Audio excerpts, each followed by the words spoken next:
बहुत समय पहले की बात है। एक घना, रहस्यमयी और कुछ कुछ भटका हुआ जंगल था, जिसे सब भटिया जंगल कहते थे। इस जंगल में पेड़ ऊंचे ऊंचे थे, पत्ते घने थे, लेकिन एक अजीब बेचैनी हर तरफ फैली हुई थी। जंगल की सबसे अनोखी बात ये थी कि यहाँ की जड़ें हमेशा परेशान रहती थी।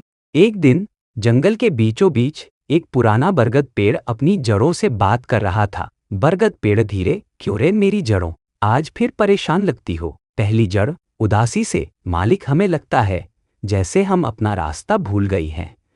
जमीन के अंदर इतनी गहराई में खोदते खोदते हम थक गई हैं, और ऊपर से आपकी शाखाओं का बोझ भी तो बढ़ता जा रहा है।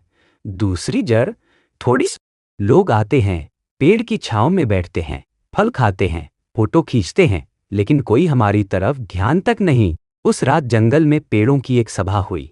पीपल, आम, नीम और सागवान सब इकट्ठा हुए। नीम पेड़ स्वर में, भाइयों, हमारी जड़ें परेशान हैं। अगर जड़ें दुखी रही तो हम कैसे जिंदा रहेंगे? आम का पेड़, सच कह रहे हो। हमें अपनी जड़ों को समझाना होगा कि उनका काम कितना अनमोल है। सागवान, और शायद हमें भी उन्हें थोड़ा सुकून देना होगा। इसी बीच पास की नदी ने सब कुछ सुन लिया।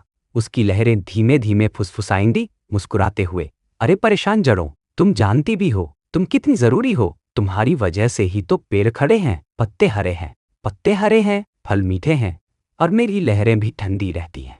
पहली जड़ हैरानी से, सच में नदी, अगर तुम न होती तो ये जंगल उजड़ता। तुम्हारा काम सबसे बड़ा है, भले दिखता नहीं।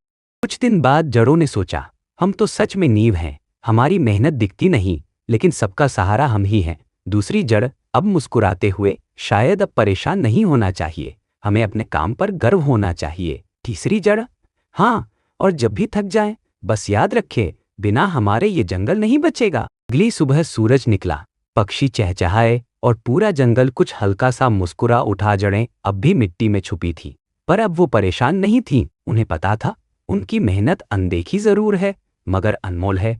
धीमा संगीत ऊंचा होता है, फिर धीरे धीरे खत्म, और इस तरह भटिया जंगल की परेशान जड़ों ने खुद को फिर से पाया। कभी जिंदगी में सबसे बड़ा काम वही होता है